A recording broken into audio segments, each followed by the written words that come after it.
Crash Course History. We're talking about the Scientific Revolution and the Enlightenment from 1550 to 1700s.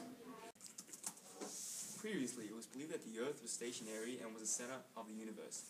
It wasn't until a bloke named Nicholas Copernicus came along and inserted the heliocentric cosmos and started the Scientific Revolution. The Scientific Revolution was a new way of thinking about the natural world and that challenged the traditional views instead of reliant upon experimentation. The revolution sparked the idea of individualism and was important to the French Revolution, American Revolution, and the Latin American Revolution. The Enlightenment was caused because of the Scientific Revolution and helped the spread of new ideas and beliefs. Enlightenment started with European thinkers starting to observe their natural surroundings, and exploration led to encounters with other cultures and ideas. These European and Euro-American thinkers sought to transform human thought, abandon Aristotelian philosophy and Christian religion, and sought to explain the world through moral thought and logical reasoning. Scientists and philosophers of the Enlightenment, called philosophes, received opposition from the majority of the population because common people felt threatened by science and its attempts to explain faith.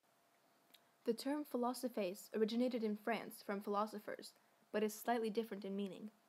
Philosophers were the intellectualists behind scientific and philosophical ideas, while philosophes were public individuals who popularized the ideas of others. They advertised these new ideas to educated people rather than scholars, composing difficult concepts into histories, dramas, novels, satires, and pamphlets. Under the pen name Voltaire, Francois-Marie Arouet promoted individual freedom and attacked institutions that sponsored intolerant or oppressive policies, such as the French monarchy and Roman Catholic Church. In terms of religious views, some philosophes were Christians, some atheists, but most, like Voltaire, were deists. They believed in a powerful God who set the world in motion, but rejected the supernatural aspects of Christianity, such as Jesus' virgin birth and resurrection. Philosophers had an optimistic view of the future, expecting scientific thinking to bring on a new era of constant progress. Enlightenment brought about a transformation in European society, weakening the influence of organized religion, though it didn't completely wipe out the existence of churches. It also encouraged political and cultural officials to promote progress and prosperity for society. Until about the 17th century, people's only view of the universe came from a guy named Claudius Ptolemy.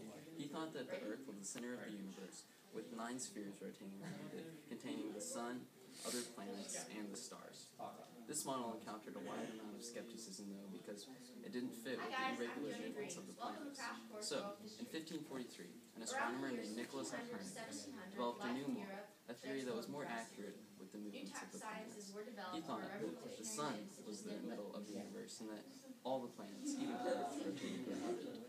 Well, look at the time. It's time for the open letter.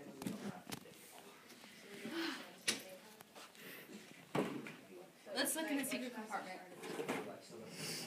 Oh, look, it's a cross. This is for Nicholas Copernicus. Dear Nicholas Copernicus, even though you have been judged, protested against, and hated, you were awesome enough to keep doing what you were doing, and you refused to believe that the universe was only because of God. You were smart enough to realize that the world did not revolve around the Earth, but around the sun. You shaped your discoveries today in your not-so-accurate model of the universe. You made the first heliocentric model, which is our launching point of modern astronomy. Thank you, Nicholas Copernicus. Best wishes, John Green. This era in Europe brought about drastic changes in societies with regard to religion, knowledge, and understanding of the world, and set the stage for future scientific discoveries. So, if faced with opposition, would you compromise your beliefs to fit society?